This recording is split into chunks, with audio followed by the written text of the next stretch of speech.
What's up, ladies and gentlemen? Michael Massie here with Frontstretch, and we're joined by the new sensation of the NASCAR Xfinity Series, Jesse Love, or as Brett Griffin would say, Jesse Love.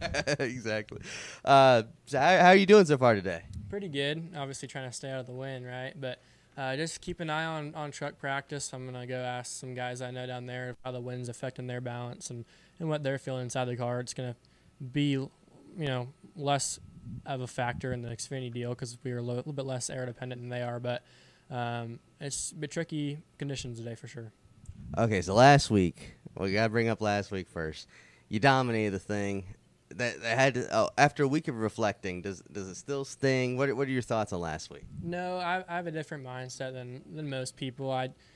I don't really care what the result is, right? I just kind of care about the performance, right? And I was really proud of our guys. They did a phenomenal job, and I did almost a perfect job, right? There's some things that I could have done to save more fuel, and I wasn't thinking about an overtime finish. So that was where my learning lesson was, but it's still off to a great start, and we're really good in points, and we've collected a lot of points so far. So those playoff points go a long way. Yeah, they definitely do. The thing is, though, a lot of people, I think, grew to respect you after that race. You gained a lot of respect in the garage area. So what's more important, walking away with the trophy or the respect of your peers? I think you have to find a way to make that go hand in hand, right? I feel like, again, your results shouldn't impact how people respect you. Again, if you're winning, there's going to be respect in that sense. So it's not 100% 50-50, but or 1-to-1. But at the same time, I feel like I tried to, represent my guys in the right way and represent myself in the right way and be genuine about the emotions, right? I said it stung, right? And it hurt a little bit, but at the same time, I was still really proud of our guys and everything that they did up until that point. And we should be really proud of what we've done so far, and we just want to keep going in that right direction. Yeah, now, when he got out the car after winning, Austin Hill made sure to give you a lot of praise. He just won the race. You would think that'd be on the top of his mind, but he gave you the praise. What do you think about that guy so far? He's just a phenomenal teammate. He's the best teammate that I've been able to work with so far in my career, and things like that go a long way with myself, right? Of just knowing, right? Like, okay, I did a really good job today, and so did my guys, and our car was really fast, and to have that recognition was huge for myself when I got home. So again, Austin's just a phenomenal team leader, phenomenal team player, and he's taught me a lot. So my question for you is, aren't rookies supposed to struggle like their first couple races? How have you come out of the gate so hot? I think I'm just around really good people right now, putting a lot of work, and again, I've learned how to lose before. I went through a lot of losing in my career and figured out how to win and what to do to win races. So it's been a lot of work to, again, in the off season to be in this position, but I'm proud of our sneeze. Bless you. Thank you. It's been a lot of work in the off season. I said it a lot before Daytona of, our off season has gone as well as it could have, and I think that we're just reaping the benefits of that right now.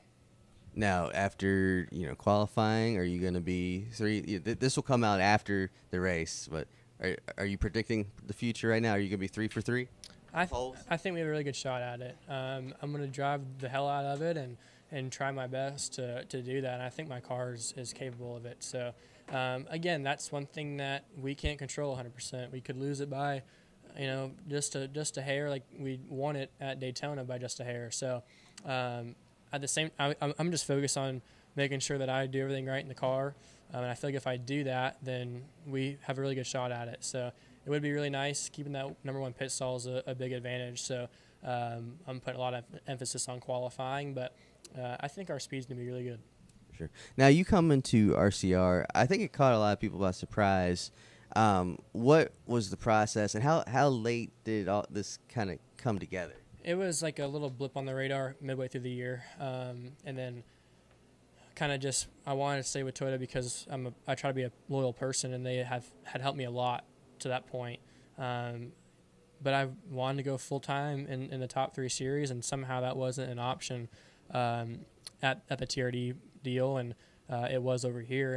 And getting to the point of meeting everybody at RCR was the hardest part of opening that door. But once I met everybody in the organization and got to see it around, working with them and meeting the people that run that place, like Richard and Dane Lawrence and Tori, the president, and once I got to meet all those people, then it was a really easy decision. Until that point, it was a hard decision. But once I got to meet all of them, see how they go about their operation, it was one of the easiest decisions I made. So the culture kind of, what just describe for me the culture over there. It's a family-oriented deal. Just like my old ARCA team at Venturi Motorsports is a family-oriented business, right? And it's a family-oriented race team first, and that is what I was looking for, to keep that mindset of knowing where I was at and being happy with where I was. And once I went over here and saw just how family-oriented RCR is, then it was, again, just a really easy decision. So that's where I want to race is right here because, again, I love the people over here. But even more important than that, how they run it is just how I would want to run a race team. So that's why the decision was so easy for me. Have you had a chance to see the museum they got on the campus yet? I haven't yet. I don't know why. I feel like whenever I go there, I just want to go see my guys in the shop. And the ECR, the engine shop, is really cool. And I feel like I'm just waiting to winter race first and to go check out the museum. I don't know why. Every time I could go see it, I feel like, I want to winter race first just to go see the history of everything. And you see a lot in the shop, and a lot of the history is in the shop, and the people, because a lot of people that work at RCR have been there for so long. So if you want to know anything about RCR, you just go in the shop and you ask the guys. They know more than was probably in the museum. So that's helped me a lot to understand why they operate the way they do and why it's successful. Awesome. It is a cool museum. It's like a million Dale Earnhardt cars in there. But I'll send it out with a kind of a fun one. So you kind of burst onto the scene at the same time that another guy with the last name Love burst onto the scene, Jordan Love in the NFL.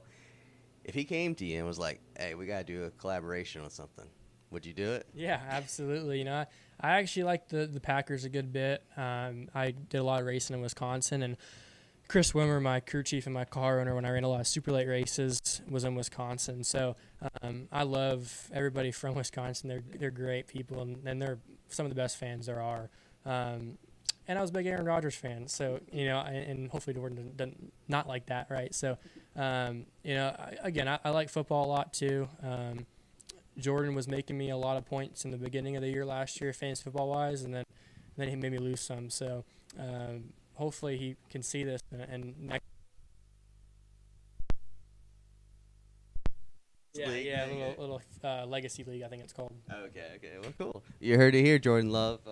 Give the guy some points next year. This has been Jesse Love, the other Love. Look for him all year long in the RCR #2 car. Welcome to Raceface Digital, where you can buy, sell, collect, and trade digital MP4 racing cards of your favorite drivers. Receive a free 5-card fan pack when you enroll for free at racefacedigital.com, the ultimate entertainment platform. This is Harrison Burton, driver the number 21. Make sure to hit that subscribe button. Also, check out one of these two videos beside me. Visit frontstretch.com for more racing content.